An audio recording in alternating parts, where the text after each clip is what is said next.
ఒక చిన్న ఊరిలో ఉండే సూర్యనగర్ కాలనీలో వీళ్ళ ఐదుగురూ కలసి రోజు రాకెట్లా తిరుగుతుంటారు. వీళ్ళు అన్నీ కలిసి ఆడతారు, తినేస్తారు, హడావిడి చేస్తారు.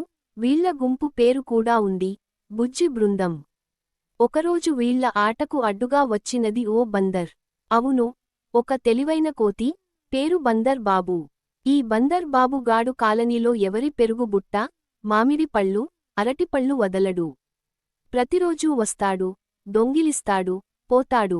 ఒకరోజు బుజ్జి అరటిపళ్ళు తింటుంటే బందర్ బాబు వచ్చి ఒక్కో పండు దొంగలించాడు. బుజ్జి ఏడ్చాడు, అమ్మా, నా పళ్ళు పోయాయి. మూకు ప్లాన్ వేశాడు, మనము బందర్ బాబును పట్టుకోవాలి. అంతే, తిలక, పట్టుకున్నాక ఏమి చేస్తాం? కోర్టుకు లాగుదామా?